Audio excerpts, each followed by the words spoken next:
అజ్ఞానతిమిరాంధస్య జ్ఞానాంజనశలాకయా చక్షురున్మీలితం యేన తస్మై శ్రీ గురవే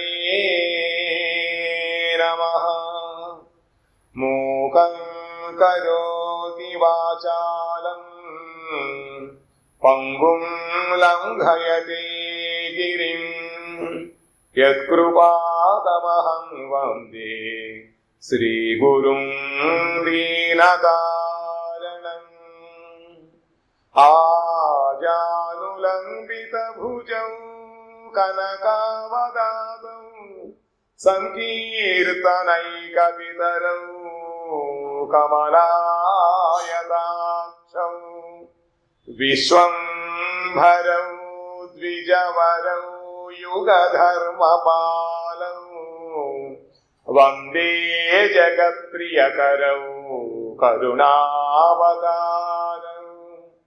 వంశీ విభూషితకరా నవనీరదాభాత్ పీతాంబరాదరుణబింబఫలాధరోష్ఠాత్ పూర్ణేందు సుందరముఖాత్ అరవిందనేత్రాత్ కృష్ణాత్ పరం కిమపి తత్వమహం న జానే. రాధే వృందావనాధీశే కరుణామృతవాహిని కృపయా నిజ పాదాబ్జ దాస్యం మహ్యం ప్రదీయతాం.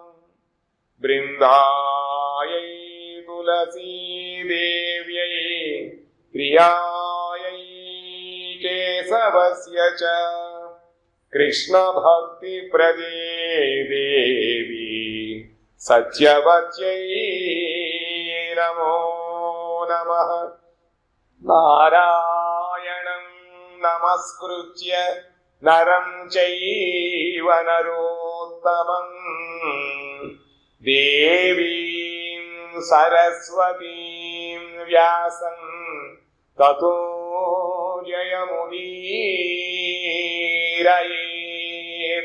శ్రీకృష్ణ చైతన్య ప్రభు నిత్యానంద శ్రీ అద్వైత గదాధర శ్రీవాసాది గౌరభక్త వృంద. హరే కృష్ణ కృష్ణ కృష్ణ హరే హరే హరే రామ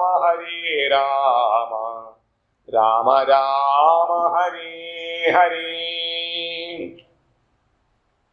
శ్రీ శ్రీ బృహద్భాగవతామృతం ద్వితీయ ఖండం 7వ అధ్యాయంలో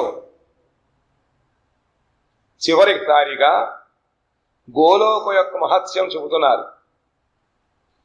ఆనంద చిన్మయ రస ప్రతిభావితాభి తాభిర్యేవ నిజ రూపతయా కళాభి గోలోక ఏవ నివసత్యఖిలాత్మభూతో గోవిందమాది పురుషం తమహం భజామి.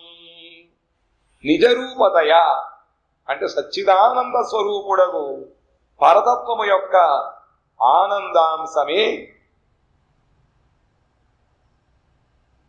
ఎప్పుడు చిదంశమును క్షోభింపచేయునో అప్పుడు దానిచే పృథక్కృతమగు ప్లాదిని యొక్క ప్రతిభ ద్వారా భావితురాలై శ్రీ రాధామునకు గోపికలందరూ ఉదితమగుదురు. నిజ రూపము భగవంతుడి యొక్క స్వరూపముతో సమానమైన రూపాన్ని కలిగి ఉంటారు. వాళ్ళు కూడా సచ్చిదానందమయ విగ్రహులే. ఎవరుట? ప్లాదిని శక్తి యొక్క ప్రతిభ రాధామునకు వాళ్ళు. సచ్చిదానంద స్వరూపుడు పరతత్వము, కృష్ణుడు సచ్చిదానందమయ స్వరూపుడు. అతని యొక్క ఆనందాంశము మళ్ళీ చిన్మయాంశముని శోభింపజేస్తుంది, కదిలిపజేస్తుంది అన్నమాట. ఆనందాంశమే హ్లాదిని శక్తి అన్నమాట. ఎప్పుడైతే చిన్మయ తత్వాన్ని శోభింపజేస్తుందో అప్పుడు అక్కడి నుంచి ఈ గోలోకములో ఉండేటువంటి భగవత్ పార్షదులు విశేషముగా రాధాది గోపికలందరూ అక్కడ ఆవిర్భవిస్తారు. రాధ ఎప్పుడూ ఉన్నది, కొత్తగా ఏమి ఉండదు. అయినప్పటికీ అక్కడ ప్రకటన అవుతుంది అన్నమాట. ఆ విధంగా భావితురాలై శ్రీ రాధా మున్నగు గోపికలందరూ బుద్ధితో అవుతూ ఉంటారు. ఇక్కడ ఈ జాగ్రత్త సృష్టి అనేట్లయితే కారణాన సాయి యొక్క దృష్టి ద్వారా మహాతత్వం చూపించినట్లయితే అక్కడ నుంచి ఈ ప్రాకృత జగత్తంతా పుడుతూ ఉంటుంది. ఆ ప్రాకృత జగత్తంతా కూడా చిదంశమును క్షోభింపజేసినట్లయితే ఆనందాంశము చిదంశమును, ఆనందము చిన్మయాంశము హ్లాదిని ఇందులో ఒక అనమాట. అక్కడి నుంచి గోపికలు పుడుతూ ఉంటారు. వారితో నిజ రూపము అనగా ఆత్మస్వరూపము ద్వారా సిద్ధముగు చతుషష్ఠి కళలు, ఆ కళలతో అఖిలాత్మభూతుడయ్యును నిత్యము గోలోకమునందే నివసించువాడును ఆది పురుషుడును అగు శ్రీ గోవిందుని నేను భజింతును. గోవిందం ఆది పురుషం, ఆయనే ఆది పురుషుడు. చతుషష్ఠి కళలు అవన్నీ నిత్యం అక్కడ ఉంటాయన్నమాట. శ్రీకృష్ణుడు సర్వ అవతారములకు ఆయన బీజత్వము. అవతారబడి బీజ అదొక గుణం భగవంతుడి 64 గుణములలో. కాబట్టి వైకుంఠనాథుడుకు శ్రీ నారాయణుడు ఉన్నది అవతారముల కంటేను శ్రేష్టత్వ రూపముగా వ్యంజితుడైనాడు. అందుకనే నారాయణమూర్తి కన్నా కూడా కృష్ణుడి యొక్క శ్రేష్టత్వం అక్కడ ఉంది. భగవతత్వం ఒకటైనప్పటికీ కూడా ఆయనకి 64 గుణములు ఉంటాయి, కృష్ణుడికి నారాయణుడికి 60 గుణములే ఉంటాయి. కాబట్టి ఈ 4 గుణములు ఎక్కువగా ఉన్న కారణముగా నారాయణుడి కన్నా కూడా శ్రీకృష్ణుడు ఎక్కువ భగవతత్వంతో ఆయన విరాజిల్లుతున్నాడు. అట్లే అతని స్వరూప శక్తి ప్రేయసీ గోపాంగన వర్గము కూడా మిగిలిన భగవత్ ప్రేయసీ వర్గములో శ్రేష్ఠులు. ఏ విధముగా నారాయణుడి కన్నా కూడా కృష్ణుడు సర్వోత్కృష్ట విరాజిల్లుతున్న విధమే లక్ష్మీదేవులు అన్నింటికన్నా కూడా ఆ బృందావనంలో ఉన్నటువంటి వ్రజగోపికలు రాధాముల గోపికలందరూ కూడా వీళ్ళందరికన్నా కూడా వాళ్ళు శ్రేష్టముగా అక్కడ బృందావనంలో విరాజిల్లుతూ ఉంటారు. అనగా శ్రీ వైకుంఠమున శ్రీ భూ లీల భగవత్ ప్రేయసీ వర్గములో శ్రేష్టము, మరియు వైకుంఠము కంటేను ద్వారక యందలి శ్రీ భూలీలా రూపులకు ప్రేయసీ వర్గము యొక్క శ్రేష్టత్వము. దానికన్నా కూడా మళ్ళా శ్రీ గోలోకములో ఉండేటువంటి శ్రీ భూలీల ఈ 3 ఉంటాయన్నమాట. ఆ రూపం కాబట్టి ప్రేయసీ వర్గంలో ఉంటారు వాళ్ళు. ఆ విధంగా ఉండేటువంటి ప్రజా గోపికలందరూ కూడా వాళ్ళ యొక్క శ్రేష్టత్వాన్ని ఇక్కడ సూచింపబడుతుంది. భగవంతుడు ఏ విధముగా అయితే ఒకదానికన్నా శ్రేష్ఠుడై శ్రీ బృందావనములోనే ఆయన శ్రేష్టతముడుగా ప్రతిభాతం అవుతూ ఉంటారు. ఆ విధముగానే వైకుంఠములో ఉండేటువంటి లక్ష్ముల కన్నా కూడా ద్వారకలో వాడు గొప్పవాళ్ళు. ద్వారకలో అన్నా కూడా ఈ బృందావనములో నిత్యము కృష్ణుడిగా ఆనందం కలిగించేటువంటి ఆ వ్రజగోపికలు చాలా శ్రేష్ఠులు. గోలోకనామ్ని నిజధామ్ని తలేచ తస్య దేవీ మహేశ హరిధామసు తేషు తేషు తేతే ప్రభావ నిచయా విహితాశ్చయేన గోవిందమాది పురుషం తమహం భజామి. గోలోకము అని పిలువబడేటువంటి ధామం ఏదైతే ఉందో దాని క్రింద భాగాన్న ఒకదానికన్నా ఒకటి దేవీధామము, మహేశధామము, హరిధామము శోభిల్లుతున్నాయి.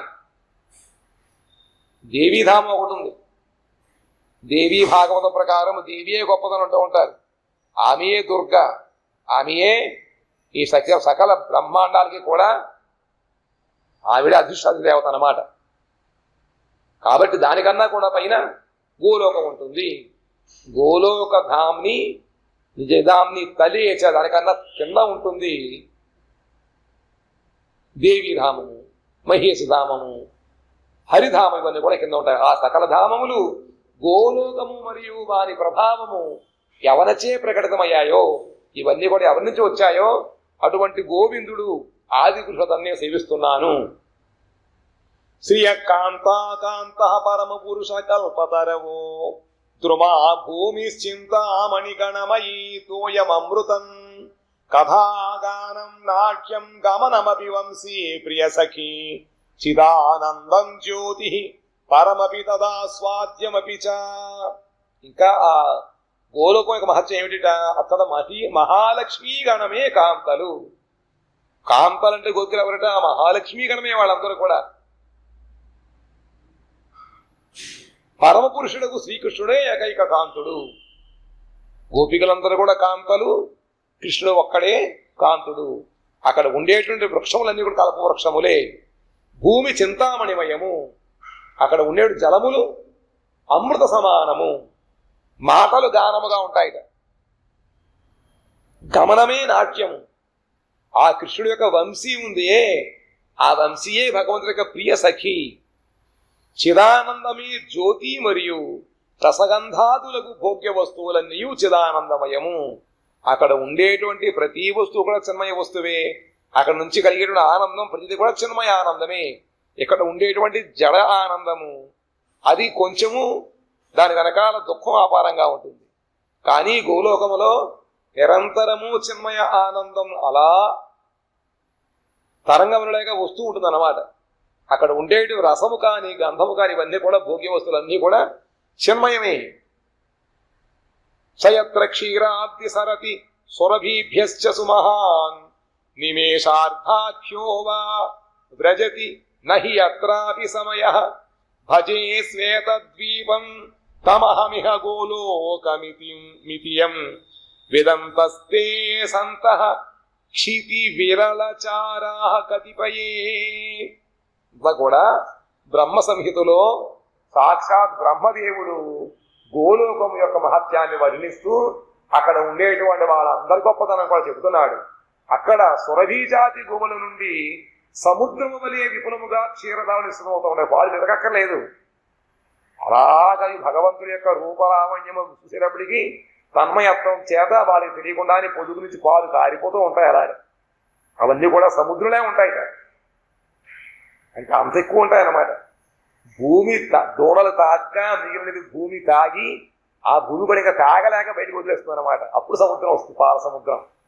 ఆ విధంగా క్షీరధారలు విస్తృతం అవుతున్నాయో ఎచ్చట నిమేషార్థము అనేది కాలగతి కూడా పరిస్థితము కాదు. అక్కడ కాలము కూడా గమనం ఉండదు. భగవంతుడి యొక్క ఇష్టం ఉంటేనే కాలం నడుస్తుంది. వాళ్ళ సేవ ఏంతో కాలం కదలదు. మనం కదిలిపోతూ ఉండదు కాలం. ఏడైపోయింది కట్టే అలా కాదు. అక్కడ వాళ్ళది అయిపోయినప్పుడు కాలం కదులుతుంది అన్నమాట. నిమేషార్థము చెందు కూడా కాలము గతి కూడా కనపడదు. నేను అట్టి శ్వేత ద్వీపము భజించాలి. శ్వేత ద్వీపము, ఆ శ్వేత ద్వీపంలో ఇప్పుడు భగవంతుడు శివుడికి రాజుతాను. భగవంతుడు ఉండేటువంటి చూడ అన్నమాట. అది శ్వేత ద్వీపం అంటారు. పృథివీ యందు విరళ ప్రచారమునన్న కొందరు సాధు మహాత్ములు దానిని గోలోకముగా తెలుసుకునేది. దీని గురించి ఎవరికి తెలియదు, ప్రచారంలో లేదు, ఎవరికి తెలియదు. ఇది వైకుంఠం వరకే తెలుసు. కానీ కొంతమంది సాధు మహాత్ములు దాన్ని తెలుసుకొని అది గోలోకముగా చెబుతూ ఉంటారు. ఈ విధముగా 4 శ్లోకముల ద్వారా గోలోకం యొక్క అసాధారణ మహత్యాన్ని చెబుతున్నారు. రకరకాల పురాణంలో ఈ విధంగా ఉందన్నమాట. పుణ్యావత వ్రజభువో యదయం రులింగ గోడ పురాణ పురుషో వన చిత్రమాల్య గాహపాలయన్ సహబల క్వణయంశ్చ వేణుం విక్రీడయాంచతి గిరిత్రరమార్చితాంగ్రిహి. వ్రజభూమి అతడ చరాచరములు ధన్యము. ఆ బృందములంలో ఉండేటువంటి చర అచర, కదిలేనివి కదలనివి అవన్నీ ప్రాణులు కూడా అవన్నీ కూడా మహాధన్యము పొందినవి. కారణము శివుడు లక్ష్మీదేవి ఎవని శ్రీచరణమును అర్చించుతుందురో ఆ పురుషోత్తముడు మనుష్య చిహ్నములతో గోపనీయుడై వనజాత పుష్ప సమూహముల యొక్క మనోహరమగు మాలను ధరించి వేణునాదము చేయుచు పరమానందముతో శ్రీ బలరామునితో కూడి గోచారణ లీల చేస్తూ ఉంటాడు. ఎందుకు అక్కడ ధన్యం అంటే అక్కడ భగవంతుడు ఒక చోట ఉండటాయి. ఎవరైతే లక్ష్మీదేవి శివుడు కూడా ఎవరి యొక్క పాదాలని అర్చిస్తూ ఉంటారో అటువంటి భగవంతుడు శ్రీకృష్ణుడు పురుషోత్తముడు ఆయన మానవ మాతృడుగా ఉంటాడు. ఉండి వనములలో వికసించే పుష్పముల ద్వారా మాలు తయారు చేయబడినవై ఆయన మెడలో వేలాడుతూ ఉంటే ఆయన బలరాముడితో పాటు మిగతా సతులతో పాటు ఆయన చక్కగా మురళి వాయిస్తూ గోచారణం చేస్తూ ఉంటాడు. కాబట్టి గోచారణము చేయడం వలన అక్కడ ఉండేటువంటి ప్రతి అణువు కూడా భగవద్ దర్శనం పొందుతూ ఉంటుంది. అందుకు వాళ్ళందరూ ధన్యులు. అహోతి ధన్యా వ్రజగోరమణ్య స్తన్యామృతం పీతమతిమతీవతీ ముదా యాసాం బిభ్యేవ సతరాత్మజాత్మనా యతృప్తయేధ్యాప్యథనాలమధ్వరాః. ఈ వ్రజమునందలి సకల గోపులు గోపికలు ధన్యాతి ధన్యులు. అక్కడ ఉండేటువంటి గోవులు గోపికలు అందరూ కూడా ధన్యం చెంది ఉన్నారట.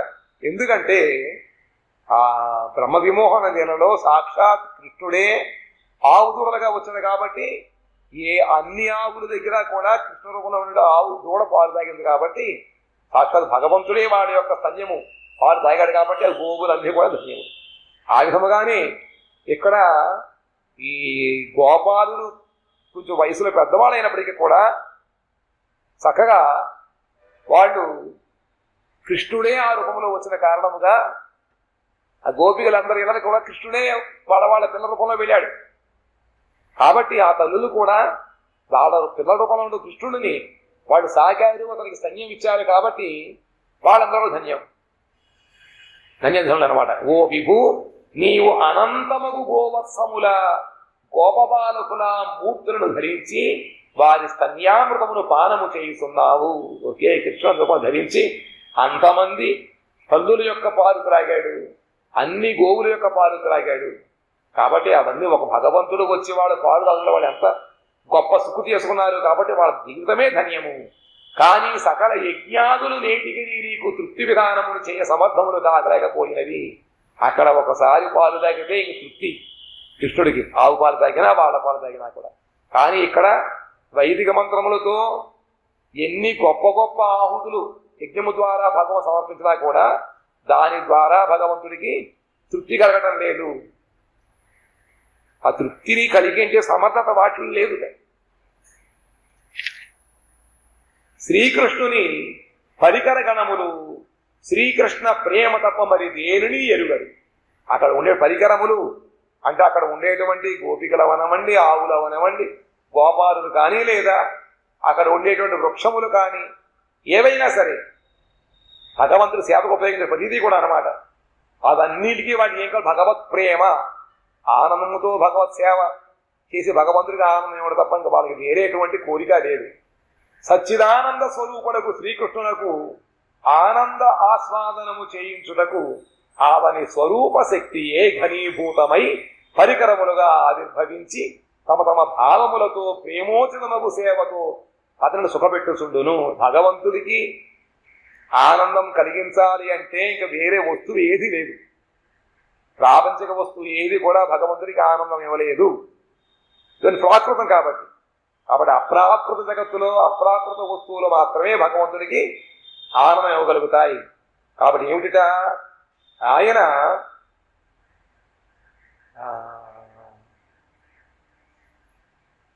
అతని స్వరూప శక్తియే ఘనీభూతమై పరికరముల ఆవిర్భూతం వస్తూ ఉంటుంది.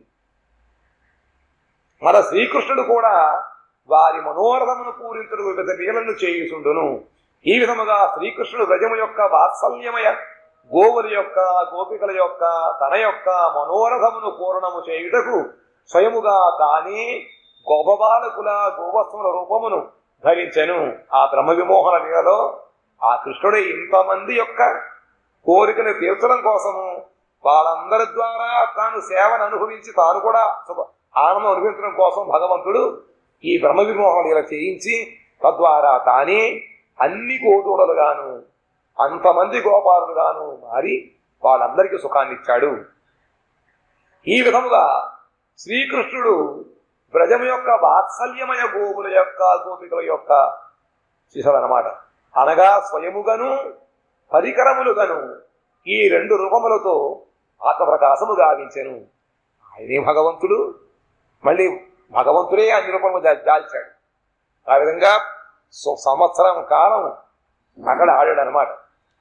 ఈ రెండు రూపములతో ఆత్మప్రకాశము గావించను. దీని ద్వారా అందరి మనోరథము పూర్ణమునకు మంచి అవకాశము లభించెను. అందరి యొక్క మనోరథము తీర్చడానికి ఇది మంచి అవకాశం అయింది కృష్ణుడికి. లేకపోతే వాళ్ళ అబ్బాయి కృష్ణ ఈ విధంగా గోపికలు ఇంటికెళ్ళి వాళ్ళ అబ్బాయిగా పాలు చదువుతాడు, అయ్యే పని కాదు. అందుకని బ్రహ్మగారి యొక్క మెదడులో ఇటువంటి వత్సాపహరణము అనేటువంటి బుద్ధిని ఆయన ప్రవేశపెట్టి తద్వారా వాళ్ళందరినీ మాయం చేసేసి ఈయనే అన్ని రూపములుగా దాల్చి ఆవునికి ఆనందం ఇచ్చాడు, వాళ్ళ పాలు తాగి గోపికలకు కూడా వాళ్ళ సేవ పొంది వాళ్ళకు కూడా ఆనందం ఇచ్చాడు. కాబట్టి మంచి అవకాశం కృష్ణుడికి. కాబట్టి అందరి యొక్క మనోరథాన్ని కోరికలు తీర్చడం కోసము శ్రీ బ్రహ్మకు కూడా శ్రీకృష్ణుని మాధుర్య ఆస్వాదనము కలిగినది. ఆ బ్రహ్మే కనుక అవధూరుని మాయ చేయబడినట్లయితే ఇంత రూపాయలు చూడగలుగుతాడా? భగవన్ మహాత్మ్యంగా అర్థం అయ్యేదా? కాబట్టి బ్రహ్మకు కూడా చక్కగా భగవంతుడి యొక్క మాధుర్యాస్వాదనం చేయడం కోసం అవకాశం లభించింది. బ్రజమునందలి గోవులు గోపికలు శ్రీకృష్ణుని తమ పుత్రులను బుద్ధితో లాలనము పాలనము చేసిరి. ప్రేమలుబ్ధులకు శ్రీకృష్ణుడు కూడా వారికడ వాత్సల్యోచితముగు ఆదరమును పొంది అశేష విధముగు ప్రేమను ఆస్వాదించెను. వాళ్ళందరికీ కృష్ణుడి మీద భగవద్బుద్ధి లేదు. మా నందమహారాజు గారి అబ్బాయి, మా సఖుడు, మా పుత్రుడు అనేటువంటి పరిపూర్ణ వాత్సల్య భావం ఉన్న కారణముగా దాన్ని భగవంతుడు కోరుకుంటూ ఉండట.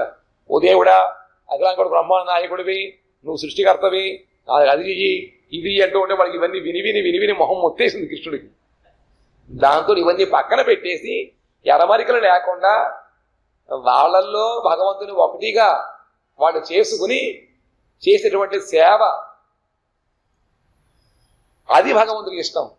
దానికోసం ఇంత చేశాడు అనమాట. కాబట్టి భగవంతుడు ప్రేమకి వశీభూతుడవుతూ ఉంటాడు. కాబట్టి ఆ విధముగా వాత్సల్యోచితమైనటువంటి ఆదరమును పొంది అశేష విశేషముగు ప్రేమను ఆస్వాదించెను. స్వయం భగవానులకు శ్రీకృష్ణు సర్వజ్ఞ శిరోమణి అయ్యును. బ్రజవాసీ గణము యొక్క ప్రేమకు ముగ్ధుడై అగ్నుడకు బాలుకుని వలె రీల చేసినను బ్రహ్మాది భక్తులు కడ ప్రయోజనమును అనుసరించి సర్వజ్ఞతాది శక్తులను వికాసము చేసెను. కేవలం వాళ్ళ దగ్గర మాత్రమే వాళ్ళ యొక్క ఆజ్ఞకి వశీభూతుడయ్యి ఏదో ఆకలేస్తుంది వెన్నపాలు కోసం అని చెప్పి నువ్వు కనుక నాటేసినట్లయితే నీకు పాలిస్తాము అంటే ఆ విధంగా పాలు వెన్న చిన్నపిల్లలు ఏ విధంగా అయితే ఆ పదార్థాల కోసం ఆశపడి పనులు చేస్తూ ఉంటారో ఆ విధంగా కృష్ణుడు కూడా వాళ్ళు ఇచ్చేటువంటి పాలు పెరుగు వెన్న నెయ్యి కోసం అని చెప్పి సామాన్య బాలకుడు లేక వాళ్ళ దగ్గర ఆడి అది పొందాడనమాట. మళ్ళీ అంత సర్వజ్ఞుడు అన్ని తెలిసిన భగవంతుడు అయినప్పటికీ కూడా మళ్ళీ బ్రహ్మాదులు భక్తులు వచ్చేటప్పటికీ అక్కడ మళ్ళీ తన భగవత్వం ప్రకాశింపజేస్తూ ఉంటాడు, సర్వజ్ఞత్వాన్ని అక్కడ తిప్పుతూ ఉంటాడు. కానీ ఈ గోపికల దగ్గర వచ్చేటప్పటికి విజవానికి వచ్చేటప్పటికి తాను బాలల్లో ఒకటిగా అంతా కూడా మర్చిపోతాడు అనమాట. అంత పక్కన పెట్టేస్తాడు. అవి ఉంటే ఇక్కడ నీలాస్వాదన అవదు.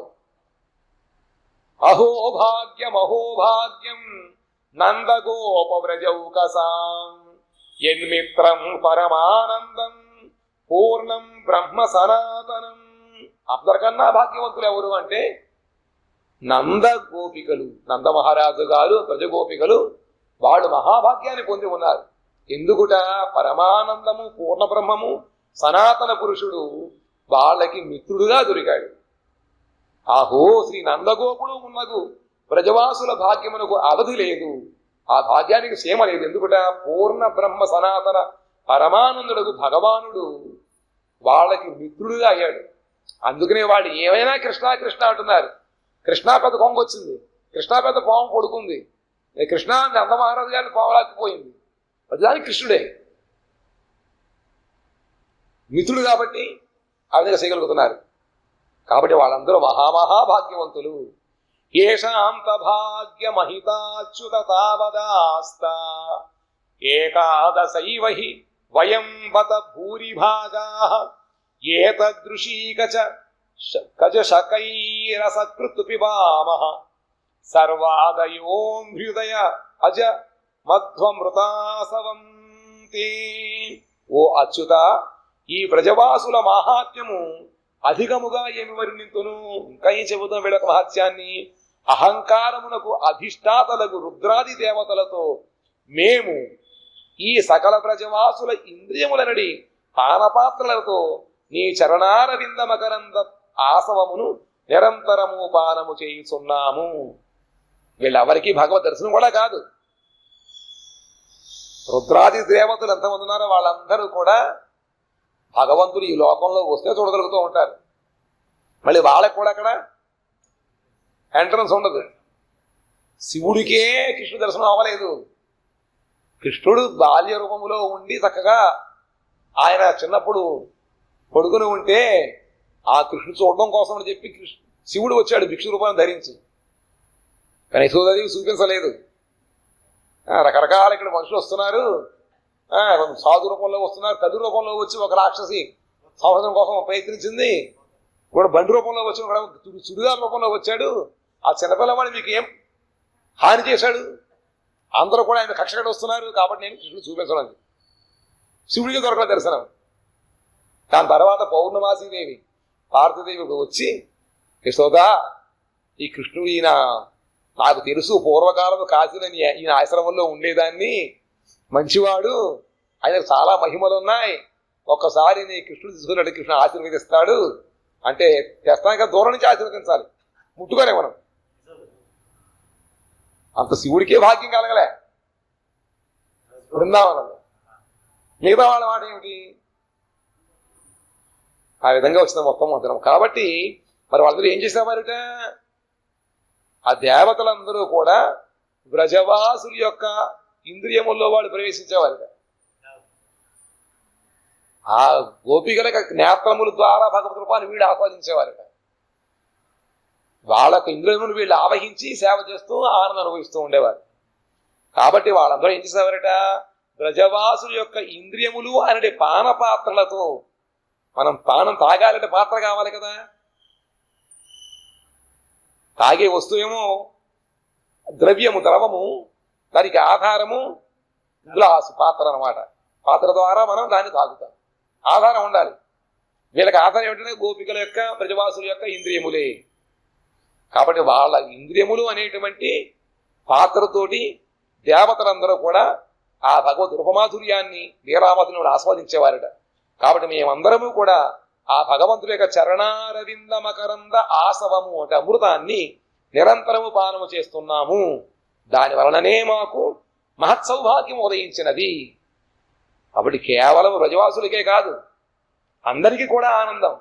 ఆ కృష్ణుడు భూలోకములో ఆ బృందావనం అవతరించాడు కాబట్టి అందరూ దాన్ని చూడగలిగారు.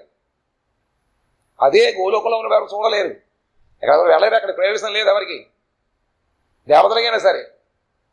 కాబట్టి ఆ భగవంతుడిగా అవతరించిన కారణముగా మేము వాళ్ళ యొక్క అనుగ్రహం చేత నిన్ను మేము దర్శనం చేసుకోగలిగాము.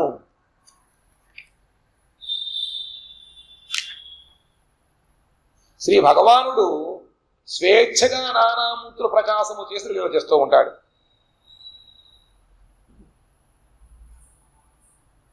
ఎప్పుడెప్పుడైతే ధర్మానికి హాని కలుగుతుందో భగవంతుడు తాను సృష్టించుకుని లోకములో అధర్మాన్ని నాశించి ధర్మాన్ని మళ్ళీ స్థాపిస్తూ ఉంటాడు. పరిత్రాణాయ సాధూనా వినాశాయ దుష్కృతాం ధర్మ సంస్థాపనార్థాయ సంభవామి ఆయనే అవతారిస్తున్నాడు. కాబట్టి ఆ విధంగా భగవంతుడు నానామూర్తుల్ని ప్రకాశము చేసి లీల చేస్తూ ఉంటాడు. అతని ఆ నిత్య సిద్ధముకు శ్రీమూర్తి జగత్తునందు ప్రకాశమైనంతనే అతనిని శాస్త్రకారులు అవతారముందురు. భగవంతుడు ఎప్పుడూ ఉన్నాడు, కానీ ఈ జగత్తులో ప్రకాశం అవ్వాలి. ఇప్పుడు సూర్యుడు ఉన్నాడు లేడా? ఉన్నాడు. మనకు కనపడ్డే ఆయన ఉదయించాలి. మళ్ళీ మనం ఒక 10 గంటలు కనుక చూసినట్లయితే వస్తాడు అన్నమాట, సమయం అవ్వాలి. ఆ విధంగానే భగవంతుడు ఎల్లప్పుడూ ఉన్నాడు, కానీ ఒక సమయంలో ఆయన ప్రకటన అవుతూ ఉంటాడు. తను తెలియజేయడం కోసం ఆయన ఆవిర్భూతులు ఏం చేస్తూ ఉంటాడు. కాబట్టి ఆ శ్రీమూర్తి జగత్తునందు ప్రకాశమైనంతనే అతని అవతారము అంటూ ఉంటారు. అటులనే అతని పరికరములు కూడా విచిత్రముగు లీలయందు విచిత్రములకు సేవా సుఖమును ఆస్వాదించడం కొరకు అతనితో ఆవిర్భవిస్తూ ఉంటారు. సపార్షద స్వీయధామ సహావతరి. ఆ భగవంతుడు తన యొక్క ధామముతో పాటు తన పరివారంతో ఇక్కడ ఆవిర్భవిస్తూ ఉంటాడు. మనం ఆయనకు సేవ చేయలేము. ప్రైమ్ మినిస్టర్ వస్తే అని కూడా ఆయన యొక్క వాళ్ళు వస్తారు, వాళ్ళ స్టాఫ్ వస్తారు ఇక్కడికి, వీళ్ళతో మంచిగా వీళ్ళు చూపించడం అంటే వీళ్ళ పని చేయలేరు, వీళ్ళు కూడా వస్తున్న స్టాఫ్ అనమాట. ఆ విధంగా భగవంతుడు అవుతుంది. భగవంతుడితో పాటు నిరంతరము అక్కడ గోలోకములో ఉండి వైకుంఠంలో ఆయన సేవ చేసే వాళ్ళందరూ కూడా రకరకాల రూపాలు ధరించి వస్తూ ఉంటారు. వాళ్ళు పార్షదులు, వాళ్ళందరూ సేవాసుఖమును ఆస్వాదించడం కోసం వస్తూ ఉంటారు. ఎవరోనొక పరికరమునకు ఇది అనభిప్రేతమైనచో అతడు ప్రపంచాతీతమగు ధామమునందుండియే అతని సాంగత్య సేవాసుఖమును ఆస్వాదించగలడు. కొంతమంది ఆడ ఇష్టం ఉండదు, ఆ భూలోకంలో మేము రాము, రకరకాల కష్టాలు ఉంటాయి, అక్కడ వ్యతిరేక శక్తులు ఎక్కువగా ఉంటాయి, ఇక్కడైతే మాకు ఎటువంటి వ్యతిరేకం లేకుండా స్వచ్ఛందంగా సేవ చేస్తున్నప్పుడు మేము రామంటారు కొంతమంది. వాళ్ళ భాగం అక్కడ ఉంచేస్తారట, ఉంచేసి ఇక్కడ ఆయన అవతరిస్తూ ఉంటాడు. కారణము వారి స్వరూపము కార్యావళి శ్రీ భగవాను వలనే స్వరూప శక్తి యొక్క విలాసము. అందువలన వారు శ్రీ భగవాను వలె స్వేచ్ఛగా జన్మాదిలను అంగీకరిస్తూ ఉంటారు. ఏ విధంగా భగవంతుడు స్వతంత్ర పురుషుడో ఆ విధముగానే నిత్యము భగవంతుడు కూడా ఉండి సేవ చేసేవాళ్ళు కూడా స్వతంత్ర పురుషులు. వాళ్ళ ఇష్టాన్ని భగవంతుడు ఎప్పుడు కూడా అడ్డు చెప్పడు. వాళ్ళు కూడా భగవంతుడి యొక్క మనోవాసనని తెలుసుకునే వాళ్ళు ప్రవర్తిస్తూ ఉంటారు. కాబట్టి ఇక్కడ ఇంకా ప్రత్యేకమైనటువంటిది ఏమి ఉండదు అన్నమాట.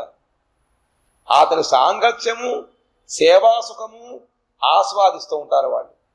ఆ భగవంతుడి యొక్క స్వరూపము కార్యావళి శ్రీ భగవానుడు స్వేచ్ఛగా అవతరిస్తూ ఉంటారు. శ్రీకృష్ణుని వలనే వీరికి కూడా దేహము దేహి అనేది భేదము లేదు. మనకి శరీరం వేరు, మన యొక్క ఆత్మ వేరు. కానీ భగవంతుడికి భగవత్ పార్షదులకి శరీరము ఆత్మ అన్ని వేరు ఉండవు. వాళ్ళకి ఒకటే, అందరూ సచ్చిదానందమయం ఉంటారు వాళ్ళు. పంచదార చిలక బొమ్మలో అది రైలు బండి అయినా లేకపోతే కొబ్బరి చెట్టు అది ఇంకోటి అయినా సరే మొత్తం అంతా కూడా తీయగానే ఉంటుంది. మామూలు వస్తువులు ఎలా ఉంటుందా? అవి ఉండేయడం అంటే బొమ్మలు వేరు, ఆకృతి వేరు, అందులో ఉండే జీవుడు వేరు. కానీ ఇందులో అది కాదు, జీవం అంతా కూడా మధురమే. ఆ విధముగా భగవత్ అంతా కూడా సచ్చిదానందమే విగ్రహుడు. మనక మళ్ళీ రక్తమాంసములు లేదా అస్థిపంజరములు ఇవి జీవుడు వేరుగా ఏమి ఉండదు. అందులో శుద్ధ చిన్మయ అంటారు. శుద్ధ చిన్మయ ఆత్మ, శుద్ధ చిన్మయుడు భగవంతుడు. ఆ విధంగా శ్రీ విగ్రహమే భగవంతుడు. ఆ విగ్రహం లోపల భగవంతుడు ఉంటాడు, పిలిస్తే బయటకు వస్తుంది కాదు. ఆ విధంగా విగ్రహమునకు భగవంతుడికి తేడా లేదు. భగవంతుడికి శరీరము శరీరి రెండు రకాల తేడా ఉండవు. అలాగే నామము నామి, భగవంతుడు పేరుకి భగవంతుడు తేడా లేదు. కానీ మనకివి అనుభవానికి రావు. ఈ నామం మనకి కనబడుతూ ఉంటుంది, అది చేయగా చేయగా ఇప్పుడు నామమే తన యొక్క రూపాన్ని మనకి ఆవిర్భవించేస్తుంది అనమాట. సమయం ప్రకారం ఆ నామమే తన యొక్క స్వరూపాన్ని చూపిస్తుంది. కాబట్టి భగవంతుడికి ఆ విధముగానే భగవత్ పార్షదులకు కూడా ఇదొక దేహము దిగినటువంటి వ్యత్యాసం ఉండదు. కాబట్టి వాళ్ళు కూడా స్వేచ్ఛగా ఇక్కడ లోకములు అవతరించి వాళ్ళు భగవత్ సేవ చేస్తూ ఉంటారు. తద్భూరి భాగ్యమిహ జన్మ కిమప్యటవ్యాం యద్గోకులేపి కతమాంధ్రిరజోభిషేకం యజ్జీవతంతు నిఖిలం భగవాన్ ముకుంద స్వజ్యాతి యత్పదరజః శృతి మృగ్యమేవా. అట్లయినను మానవలోకమందరి ఈ గోలోకములో తృణాదుల జన్మ లభించినచో భూరి భాగ్యము అనగా బ్రహ్మజన్మము కంటే నువ్వు సౌభాగ్యం జనకమగు జన్మం అనుకొనేదను. ఇంకా ఆ విధముగా భగవంతుడు అవతరిస్తాడు, భగవత్ భాషలు అవతరిస్తూ ఉంటారు. అటువంటి బృందావనములో ఒక తృణముగా మనం పుట్టినా కూడా మన జన్మ సార్థకమవుతుందిట. అదే భూరి భాగ్యము. భూరి అంటే తిని భూరి కాదు, భూరి అంటే చాలా ఎక్కువ పరిమాణం అన్నమాట. భూరి భాగ్యం అంటే భాగ్యం చాలా ఎక్కువగా ఉన్నట్లయితే అటువంటి ధామములలో మనము ఈ మొక్కగా పుట్టినా కూడా చాలా గొప్ప అదృష్టమే. అనగా బ్రహ్మజన్మం కంటే కన్నా సౌభాగ్యజనకము అది. కారణము గోకులమందు జన్మ కలిగినచో ఎవరేని గోకులవాసుల పదరజము ద్వారా అభిషిక్తులము కాగలము. దగ్గర పుట్టడం అంటే అక్కడ పుట్టడం వల్ల అక్కడ గోలోకవాసులు ఉంటారు. ఆ గోలోకములో వాసము చెయ్యాలి అంటే సామాన్యమైనటువంటి పుణ్యం ఇవి ముసుగుతులు సరిపోతుంది, చాలా ఎక్కువ ఉండాలన్నమాట. వాళ్ళు మహాత్ములు. అటువంటి వాళ్ళ యొక్క కాలి ధూళి మనకి తగులుతుంది అన్నమాట. అందులో చాలా సౌభాగ్యం అక్కడ పుట్టడం. సకల వేదములు నేటికిని ఆ చరణధూడిని అన్వేషిస్తున్నాయి. వేదములన్నీ కూడా ఇప్పటికీ కూడా ఆ భగవంతుడికి పాదధూళి కోసం ప్రయత్నం చేస్తారు, కానీ వాళ్ళు దొరకవు. ఆ వేదములు అంటే అర్థమత మాట అంటున్నారు అంటే అంతే. వేదములలో భగవద్ లీలలు ఉండవు, భగవద్ పేరు కదా కనపడదు. మంత్రాలు యజ్ఞాలు ఆహుతులే తప్ప భగవంతుడి గురించి సరిగా అక్కడ మనకి దొరకదు అనమాట. అందుకనే సకల వేదములు కూడా నేటికి అవి భగవత్ పాద రజము కోసము అన్వేషిస్తున్నాయి. భగవానులకు ముకుందుడు అట్టి బ్రజవాసులకు జీవన స్వరూపుడై ఉన్నాడు. అటువంటి బ్రజవాసులకి భగవంతుడే జీవనము. మన జీవనం ఏమిటి? అన్నము గాలిను నీళ్లును. అక్కడ భగవంతుడే వాళ్ళకి జీవనం అన్నమాట. ఆ భగవత్ లేకపోతే వాళ్ళ యొక్క శ్వాస ఆగిపోతుంది. కాబట్టి అంత ప్రియ భక్తులై ఉన్నారు వాళ్ళు.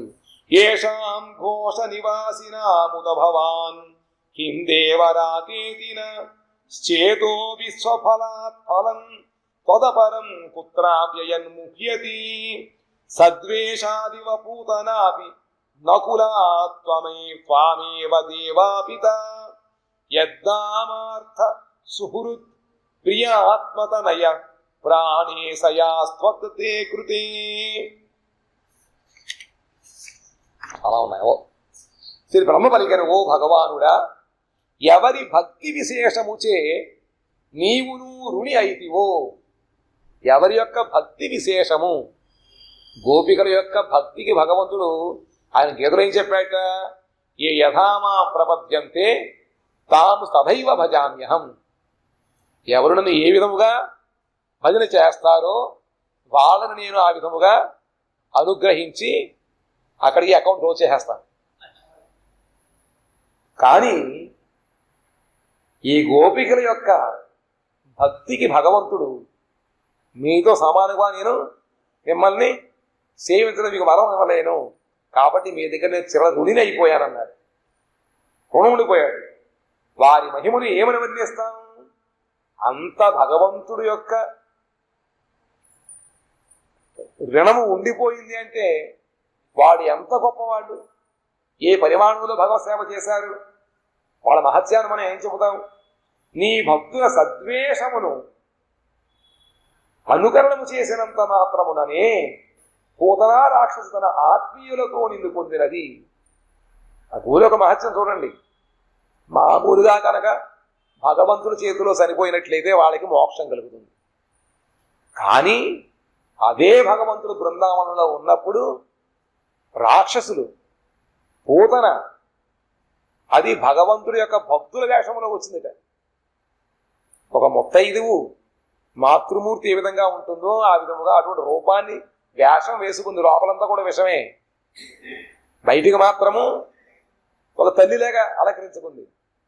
ఆ తల్లిలేగా తన భక్తుల యొక్క రూపాన్ని అనుకరించిన కారణముగానే భగవంతుడు మురిసిపోయి ఆవిడికి సకుటుంబ పరివార సమేతంగా బకాసురుడు, ఆకాసురుడు వాళ్ళతో పాటు అందరికీ కూడా మోక్షాన్ని ఇచ్చాడు. ఆమెకేమో దాత్రికత ఇచ్చాడు. కాబట్టి పూత రాక్షసు తన ఆత్మీయులతో నిన్ను పొందినది. అప్పుడు నీవు ఈ వ్రజవాసులకు సర్వఫలాత్మకము నీకంటే అధికము ఫలమును ఏమి ఇస్తావు? నువ్వు ఆ పూతనకైతే నువ్వు అది ఇచ్చేసావు. కానీ వీళ్ళు ఎరమరికలు లేకుండా బయట ఒకటి లోపలికి ఒకటి కాకుండా పరిపూర్ణముగా అంతా కూడా నిన్ను సమర్పించి పరిపూర్ణమైనటువంటి ప్రేమతో నిన్ను ఆరాధిస్తే వాళ్ళు నువ్వేమిస్తావు? దగ్గర ఉండడానికి ఇవ్వడానికి ఉందా? ఏమీ లేదు. కాబట్టి నిన్నే ఇచ్చుకుంటావు నువ్వు. భగవంతుడే వాడికి రమయపడు అనమాట. కాబట్టి సర్వఫలాత్మకము నీకంటే అధికమగు ఫలం ఏముందిక? దీనిని విచారించి మా చిత్తము ఏమీ నిశ్చయింపగలేకపోతున్నది. ఒకసారి మేము దాని గురించి ఆలోచిస్తే మాకేం అర్థం అవటం లేదు. ఏమిస్తావంటే నువ్వు ఇస్తున్నా కూడా తక్కువ అవుతుంది, నువ్వు ఇవ్వకుండా ఉండవు. దీనిని విచారించి మా చిత్తము ఏమి నిశ్చయించలేకపోతున్నది. కారణము బ్రజవాసుల గృహము, ధనము, బంధువులు, ప్రియజనులు, పుత్రులు, ప్రాణము, అభిలాషల ఏకైక ఉద్దేశ్యము నీవే. ఆ బ్రజవాసులకు వాళ్ళు ఇల్లు కట్టుకున్నా లేదా ధనము కూడబెట్టుకున్నా, వాళ్ళకి బంధువులు ఉన్నా, ప్రియులు ఉన్నా, పుత్రులు, ప్రాణము, వాళ్ళ కోరికలు కూడా అన్ని కూడా నువ్వే. కృష్ణుడే. కృష్ణ ఇంకేం లేదు వాళ్ళకి. కాబట్టి వారికి దానికంటే శ్రేష్టముకు ఫలము ఇయ్యకపోయినా పర్యాప్తం ఎట్లగును? అందరికీ ఇస్తుంటే వాళ్ళు కూడా ఇస్తే ఏం సరిపోతుందిగా? సరిపోదు. అందరికీ ఒకటంటే సరిపోతుందా? చేసుకున్నవాడికి ఇవ్వాలి మరి, లేకపోతే అక్కడ దానికి ఏమవుతుందా? కాబట్టి వాళ్ళకి వెలిగిస్తే సరిపోదు. తావత్ రాగాదయస్తేనాస్తావత్ కారాగృహం గృహం తావన్ మోహోంఘ్రినిగడు యావత్ కృష్ణ నతీజనా. ఓ కృష్ణ, ఎంతవరకు లోకులు నీ చరణ సేవయందు ఏకనిష్టలుగారు. భగవత్ సేవ ఎందు మనకి ఏకనిష్ట అది ఉండాలి. ఈ వేళ ఏం వెళ్తాంలే, ఈ వేళ ఏం చేస్తాంలే, ఆయన టైం అయిపోయింది హార్ట్ ఇంకేలేస్తాం, అది ఏకనిష్ట కాదు. ఏకనిష్ట ఉండాలి. కాబట్టి భగవత్ సేవ చేయడం కోసం మనకి ఏకనిష్ట ఎంతవరకు రాదు అంతవరకు కామనావాసన ఆసక్తి మున్నగునవి చోరుల వలె వారి వివేకమును హరించును. అంతవరకు కూడా మనకి ఉండేటువంటి ఈ ఆసక్తి, రకరకాల కోరికల వాసన, ఇవన్నీ కూడా చోరుల వలె వివేకాన్ని హరించేస్తాయట. దాంతో ఇంకా మనం ఎందుకు వచ్చామో ఏం చేస్తున్నామో అంతా కూడా మర్చిపోతాం. జ్ఞాపకం ఉండదు. ఇంకా హరిభజన చెయ్యాలి. ఇదంత సంసారము అనిత్యము, అశాశ్వతము. కాస్త శరీరం సక్రమంగా ఉన్నప్పుడే ఇప్పుడు పోవాల్సిన కూర్చోలేకపోతున్నా. ఏ లాభం? ఉద్యోగం చేయగలుగుతారా? క్రమక్రమంగా శరీరం అంతా కూడా క్షీణించిపోతుంది తప్ప దీనివల్ల మనం చేయలేము. కాబట్టి దీపం ఉండగానే ఈ ఆయిల్ దాకా చక్కబెట్టుకోలేకపోతున్నాం. కాబట్టి దానికోసం మనం ప్రయత్నం చేయాలి. ఇంకా మనకి అటువంటి ఏకనిష్ట రానంత వరకు గృహము వారికి కారాగారం వలే బంధన హేతువగును, మోహము పాదములకు శృంఖలములగును. కాబట్టి ఇవన్నీ అనమాట. ఒక్కసారిగా నిష్ట కలిగినట్లయితే ఇంకేమి కూడా మనల్ని దీనికి కారణం కాదనమాట. దానికోసం మనం ప్రపంచం నిష్ప్రపంచోపి విడంబయసి భూతలే ప్రపన్న జనతానంద సందోహం ప్రథితుం ప్రభో. ఓ ప్రభు, నీవు ప్రపంచాతీతముకు సచ్చిదానంద విగ్రహుడవు. భగవద్గీత ఎవడ ప్రపంచమునకు అతీతమైనటువంటి సచ్చిద్ ఆనందము మూడి చేత తయారపడింది. భగవత్ శరీరం సచ్చిదానందమై శరీరము మనది, రక్తమాంస అస్తులతో కూడిన శరీరం మనది. చాలా కలిగిన కాబట్టి అయినను ప్రపన్న జనులకు ఆనందరాశిని వర్ధింపచేయుటకు ప్రపంచమునందు అవతీరిస్తూ ఉంటావు. ఆ విధముగా సచ్చిదానందమై శరీరం భగవంతుడికి ఆయన అజుడు, పుట్టుక లేదు.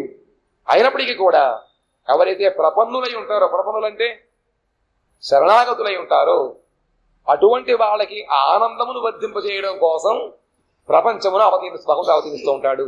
అవతరించి సర్వవిధములకు ప్రాపంచక వ్యవహారములను అనుకరణము చేస్తున్నావు.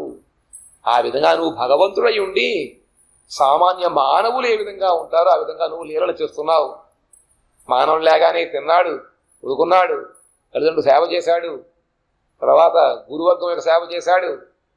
ఇవన్నీ అన్నమాట ప్రాపంచిక మనిషి అవన్నీ చేశాడు.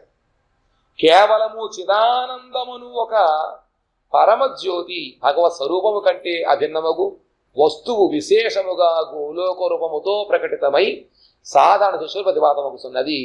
ఈ గోకులమే స్వీయ సామర్థ్యము చేత సాధారణముగా ప్రతీతమునకు యోగ్యముగు లోకుల వలె లీలా ప్రకటన చేయుతున్నది. అందువలన అందరూ ఆ పరమపురుష లీలను ఆస్వాదించడానికి యోగ్యతలు పొందిరి. భగవంతుడు ఆ విధముగా భగవత్స్వరూపము కన్నా కూడా అభిన్నము అంటే వేరు కాదు. ఏది? భగవంతుడి యొక్క ధామం. అది కూడా అందరి యొక్క దృష్టిగోచరము. అందరి దర్శనం కోసం ఆ విధంగా ఆవిర్భవిస్తూ ఉంటుంది.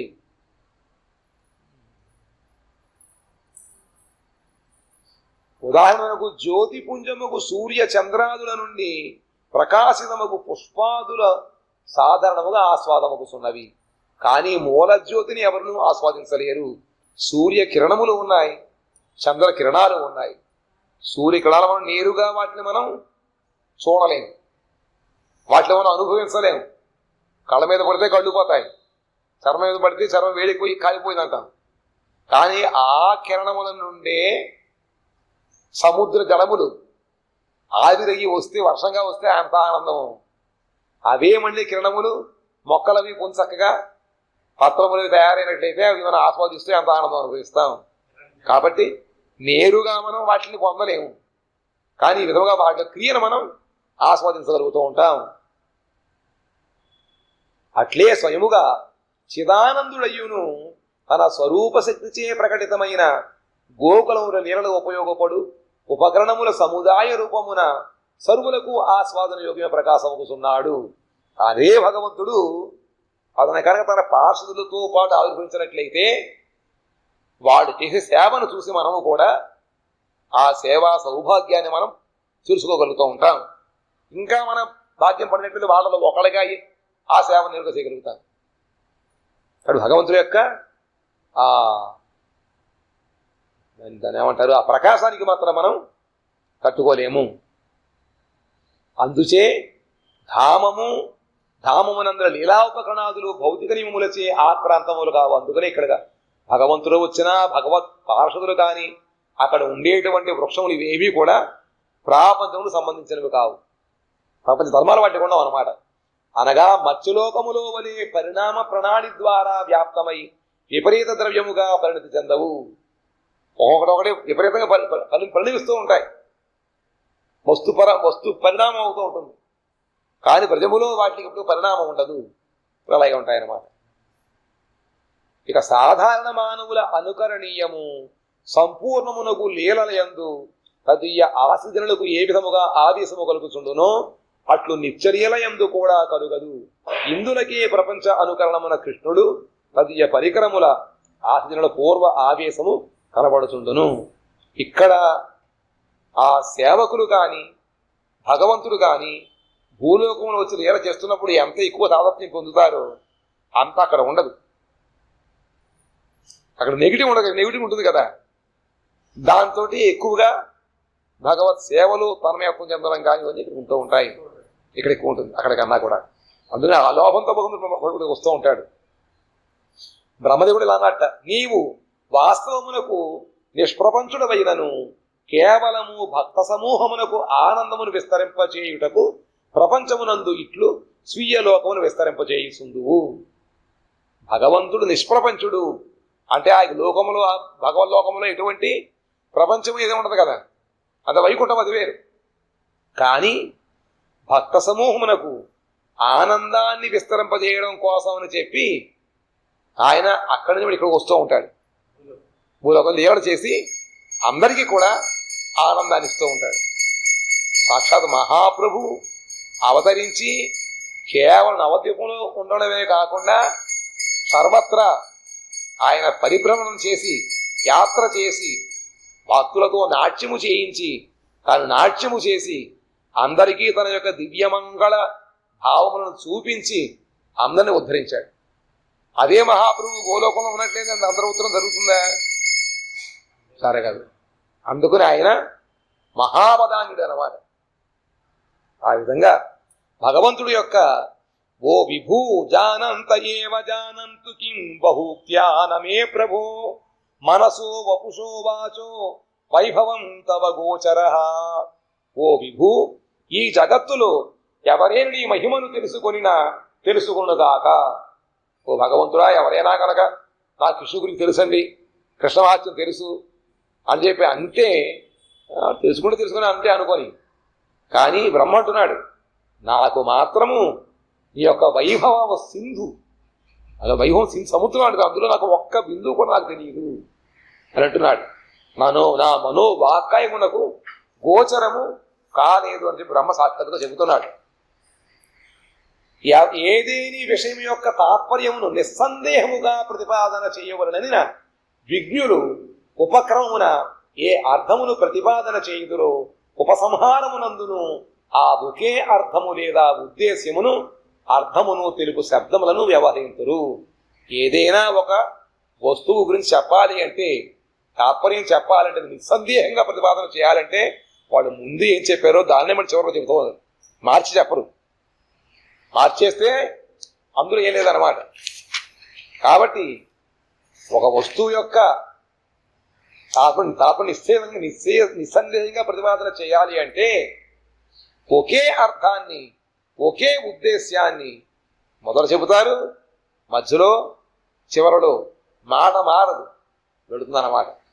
అనుజానీహి మాం కృష్ణ సర్వం త్వం వేత్సి సర్వదృక్ త్వమేవ జగతాం నాథో జగచ్చైతత్వార్పితం. ఓ శ్రీకృష్ణ, నీవు నీ మహిమను మా అంతరమున గల భావనన్నింటినీ తెలిసి ఉన్నావు. భగవంతుడి భగవద్మాత్యం తెలుసు, మన లోపల ఉండేటువంటి మనసు యొక్క గమనము, కోరికలు అవన్నీ ఆయన తెలుసు. నీవు సర్వదృక్కు, అన్నిటినీ అందరినీ చూడగలడు భగవంతుడు. సర్వదా సకల వస్తువులను దర్శించుతున్నవాడు. భగవంతుడు లేకపోయినా ఆయన అన్నీ గమనిస్తున్నాడు, అన్ని చూస్తూ ఉన్నాడు. నీవు జగత్తునుగా ఈశ్వరుడు కావున మమతాస్పదమగు ఈ జగత్తును దేహమును నీకు సమర్పించితిని. కాబట్టి నువ్వు మమతాస్పదుడవు, నీకు మమత్వానికి కోరుకుంటావు, అందరూ ఆవలించి కోరుకుంటూ ఉంటావు. అందుకని చెప్పి నేను నా జగత్తుని, నా దేహాన్ని కూడా సమర్పించానని చెప్పి బ్రహ్మగారు భగవంతుడిని ప్రార్థించారన్నమాట. ఈ విధముగా భగవంతుడి యొక్క ఆ గోలోకం యొక్క మహత్యాన్ని, కృష్ణ యొక్క మహత్యాన్ని చెబుతున్నారు అన్నమాట. జీవులు స్వరూపత శ్రీకృష్ణు దాసులైనప్పటికీ కూడా అతని మాయాశక్తి చేరచితమైన దేహమునందు అతని మాయచే ముగ్ధులై దేహ సంబంధముకు విషయములందు ఆత్మబుద్ధిని కలిగి ఉండురు. అంతే కదా, మనమందరం కూడా భగవంతుని నిశ్చిదాసులమే అయినప్పటికీ కూడా అతని మాయాశక్తి రచితమైంది ఈ శరీరాలన్నీ కూడా. ఎప్పుడైతే ఇందులో వచ్చి పడ్డామో అప్పుడు నేను నాది అనేటువంటి సంబంధం పెంచుకొని దాని ద్వారా ముగ్ధులైపోయి ఉన్నాం మనం. అదే ఆత్మ అంటే, దేహమే నేను అనేటువంటి బుద్ధి ఉన్న కారణముగా మనకి ఆత్మతత్వం తెలియటం లేదు. వాని ప్రేరణ చేతనే నానా విధములకు సత్ అసత్కర్మలు చేస్తూ ఉంటాం. ఆ సంబంధం ఉన్న కారణముగా దాని నుంచే మనం వాటి కోసం, నా కోసం అని చెప్పి రకరకాలైనటువంటి సత్కర్మలు చేస్తున్నాం, అసత్కర్మలు చేస్తున్నాం. కావున మాయాబద్ధ జీవులు తమ మంచి చెడు కర్మములకు తాము బాధ్యులము కాము అంటూ ఉంటారు. తెలియదు కాబట్టి చేస్తాం, తెలిసి చేసాం వాళ్ళమా, మేము బాధ్యులం కాదంటూ ఉంటాం. కానీ బాధ్యులు మనమే. కానీ తెలుసున్నది ఏమిటంటే జీవులు నిరంతరము తమ శుభాశుభ కర్మల ఫలమును అనుభవించుతున్నారు. కాబట్టి నాకు సంబంధం లేదన్నప్పటికీ కూడా మన కర్మలు మనమే అనుభవిస్తున్నాం. శుభకర్మ అయితే ఆనందం అనుభవిస్తున్నాం, అశుభకర్మ అయితే దుఃఖాన్ని అనుభవిస్తున్నాం. ఆ విధంగా మనకి జరుగుతోంది. దీనిచే జీవులు తాము చేసిన కర్మలకు దండము అనుభవమున భాగస్వాములయ్యిరి.